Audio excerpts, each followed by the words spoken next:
Bogra آرکین Los Angeles میں ایک ویغور restaurant کے مالک ہیں۔ انہوں نے امریکہ سے پبلک پالیسی کی تعلیم حاصل کی ہے۔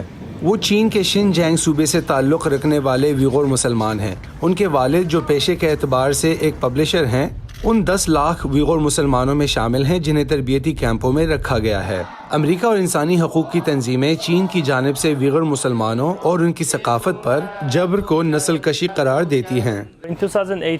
2018 میں میرے والد، میرے چچا زاد بھائی اور بہنیں کچھ دوست غائب ہو گئے اور پھر میں نے سنا کہ انہیں حراستی کیمپ میں لے جایا گیا ہے۔ لیکن ان کے اہل خانہ کو ان کے بارے میں کوئی معلومات نہ مل سکی اور نہ ہی کوئی چینی وکیل ان کی مدد کر سکا۔ لاس اینجلس میں مقیم بوگرا کو 2018 میں سیاسی پناہ ملی تھی۔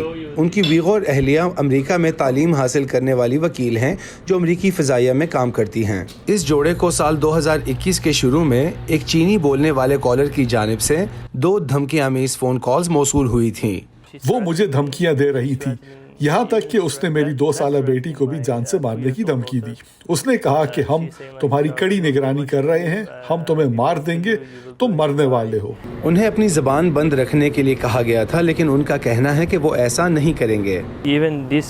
مجھے تو اس دھمکی نے میرے والد اور ویگر لوگوں کے لیے بولنے کی ہمت دی ہے۔ پناہ کے ایک اور درخواست گزار جی آر لی جی این کا دعویٰ ہے کہ انہیں بھی دھمکی آمیز فون کالز ملی تھی جس میں انہیں بتایا گیا کہ چین ان پر نظر رکھے ہوئے ہے اور یہ کہ وہ اپنی زبان بند رکھیں۔ شینڈونگ صوبے سے تعلق رکھنے والے اس سیاسی کارکن کا کہنا ہے کہ چین میں انہیں بار بار قید میں رکھا گیا، سگریٹ سے جلایا گیا اور اس قدر مارا پیٹا گیا کہ ان کے کئی دانت ٹوٹ گئے۔ انہیں 2 دفعہ جبری طور پر ذہنی امراض کے اسپتالوں میں رکھا گیا تھا اور 2009 میں ایک پولیس اسٹیشن میں کیا جانے والا تشدد انہیں اب بھی یاد ہے۔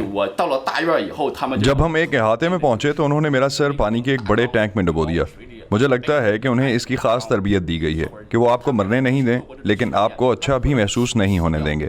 وہ آپ کو اس قدر تکلیف پہنچاتے ہیں کہ ایسا لگتا ہے کہ آپ کا سانس بند ہو رہا ہے اور آپ موت کے قریب پہنچ چکے ہیں۔ چین زیر حراست افراد کے ساتھ بدسلوکی کی تردید کرتا ہے، لیکن انسانی حقوق کی تنظیموں کے پاس ملزموں اور کارکنوں پر تشدد اور ویغور نسل کے افراد کے بڑے پیمانے پر قید کرنے کی دستاویزات موجود ہیں۔ امریکہ میں بسنے والے یہ دونوں افراد چین میں اپنے خاندانوں کے مستقبل کے بارے میں فکر مند ہیں، لیکن ان کا کہنا ہے کہ وہ ان کی حالت زار کی وجہ سے خاموش نہیں رہ سکتے۔ مائیکل سولوون کے ساتھ Imran Jadoon, voice of America.